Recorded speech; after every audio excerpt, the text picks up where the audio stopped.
Hi నమస్తే, welcome to I news. ఇప్పుడు ప్రపంచం ఎదుర్కొంటున్న అతిపెద్ద సమస్యల్లో అక్రమ వలసలు కూడా ఒకటి. చట్టబద్ధంగా మరో దేశానికి వెళ్ళే అవకాశం లేక దారిన సరిహద్దులు దాటి మరో దేశంలోకి ప్రవేశించడానికి లక్షలాది మంది ప్రయత్నిస్తున్నారు. దీంతో దేశాల మధ్య ఉద్రిక్తతలు పెరుగుతున్నాయి, భద్రతా సమస్యలు వస్తున్నాయి, రాజకీయ వివాదాలు చెలరేగుతున్నాయి.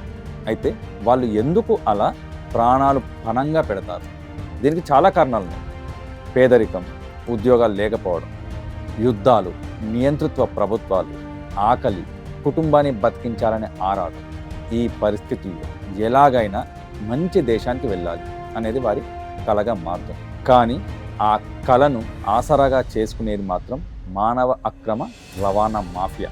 మీకు యూరోప్లో ఉద్యోగం ఇప్పిస్తాం, ఒక్కసారి సరిహద్దు దాటితే జీవితం మారిపోతుంది అంటూ లక్షల రూపాయలు వసూలు చేసి వేలాది మందిని ప్రమాదకర ప్రయాణాలకు పంపిస్తుంటారు. చాలామంది మధ్యలోనే సముద్రంలో ప్రాణాలు కోల్పోతారు.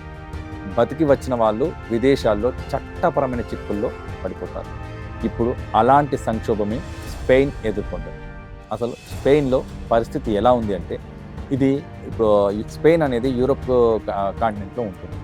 దానికి రెండు చిన్న భూభాగాలు ఆఫ్రికా ఖండంలో ఉంటాయి, సియోటా, మెలిలా. ఈ రెండు మొరాకోకు ఆనుకొని ఉంటాయి. ఇవి చిన్న ప్రాంతాలైనా వీటికి ఒక పెద్ద ఇంపార్టెన్స్ ఉంది. ఇవి యూరోపియన్ యూనియన్కి ఆఫ్రికాతో ఉన్న ఏకైక ల్యాండ్ బోర్డర్. అంటే ఆఫ్రికా నుండి కాలినడకన యూరోప్లోకి వెళ్ళగలిగే ఒకే ఒక్క పాయింట్ ఇది. పడవల్లో మధ్యధరా సముద్రం దాటడం చాలా ప్రమాదకరం. ప్రతి సంవత్సరం వేలాది మంది సముద్రంలో మునిగి చనిపోతారు. కానీ సియోటా విషయంలో కేవలం ఒక ఫెన్స్ దూకితే చాలు, లేదా కొన్ని వందల మీటర్లు ఈదితే చాలు యూరోప్లో ఉన్నట్టే. అందుకే ఇది ఇప్పుడు మైగ్రేషన్ హాట్స్పాట్గా ఉంది. ఇక్కడ కొత్త సమస్య ఏం కాదు ఇది. 2021లో మే నెలలో ఒక్క రోజులోనే 10,000 మంది మొరాకో నుండి సియోటాలకి చొచ్చుకుపోయారు. అప్పుడు స్పెయిన్కి మొరాకోకి మధ్య వెస్టర్న్ సహారా విషయంలో డిప్లొమాటిక్ గొడవ జరుగుతుంది. మొరాకో బార్డర్ సెక్యూరిటీని ఉద్దేశపూర్వకంగా వదిలేసింది. ఆ క్రైసిస్లో చాలామంది తల్లిదండ్రులు లేకుండా వచ్చిన పిల్లలు కూడా ఉన్నారు. ఆ నేపథ్యం అర్థమైతే మనకు ఇప్పుడు ఈ క్రైసిస్ ఎందుకు ఇంత సున్నితమైందో తెలుస్తుంది. ఇప్పటివరకు ఎలా ఉందంటే, ఎవరైనా సరే సియోటా నుండి అక్కడి గోడను దూకి మన స్పెయిన్లోకి వచ్చేసిన, లేదా సముద్రం దాటి వచ్చిన స్పెయిన్ పోలీసులు పట్టుకున్న వెంటనే మొరాకో అధికారులకు అప్పగించేవారు. దీంతో స్పెయిన్లోకి వెళ్ళడం అంత సులభం కాదు అనే భయం ఉండేది. కానీ జూలై 8న 2026లో స్పెయిన్ సుప్రీంకోర్టు ఒక కీలక తీర్పు ఇచ్చింది. దాని ప్రకారం గోడ దూకి వచ్చిన వారిని వెంటనే వెనక్కి పంపవచ్చు, కానీ సముద్రం ద్వారా వచ్చిన వారిని అలాగే పంపకూడదు. ఎందుకు అంటే, వాళ్ళు వేల కిలోమీటర్లు ప్రయాణించి సముద్రం దాటి ప్రాణాలను పణంగా పెట్టి వచ్చారంటే వాళ్ళు కేవలం అక్రమ వలసదారులే కాకపోవచ్చు. వాళ్ళు యుద్ధ బాధితులు కావచ్చు, రాజకీయ వేధింపులకు గురైన వారు కావచ్చు, ప్రాణభయంతో పారిపోయిన వారు కూడా కావచ్చు. అందుకే వారికి ముందుగా న్యాయ సహాయం అందించాలి, వాళ్ళకి ఆశ్రయం కోరే అవకాశం ఇవ్వాలి.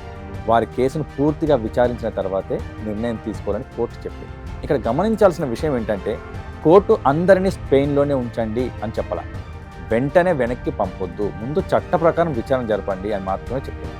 అదే మాఫియాకి అవకాశంగా మారింది. ఈ తీర్పు రాగానే మానవ అక్రమ రవాణా ముఠాలు రంగంలోకి దిగాయి. వాళ్ళు ఆఫ్రికా దేశాల్లో ఒక పెద్ద ప్రచారం మొదలుపెట్టారు.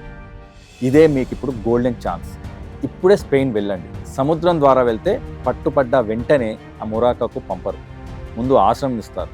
ప్రతి ఒక్కరి కేసు విచారించాలంటే దాదాపుగా నెలల టైం పడుతుంది. అంతవరకు స్పెయిన్లోనే ఉండొచ్చు, ఆ తర్వాత అక్కడే హాయిగా సెటిల్ అయిపోవచ్చు అంటూ వేలాది మందిని నమ్మించారు. ఇందులో నిజం కంటే అబద్ధాలే ఎక్కువ. కానీ పేదరికంతో ఉన్నవారికి అది జీవితాన్ని మార్చే అవకాశంగా కనిపించింది. దీని ఫలితం ఏంటి?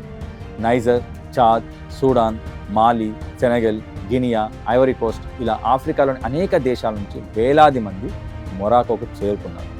అక్కడి నుంచి ఒకేసారి సియోటా వైపు కదిలారు.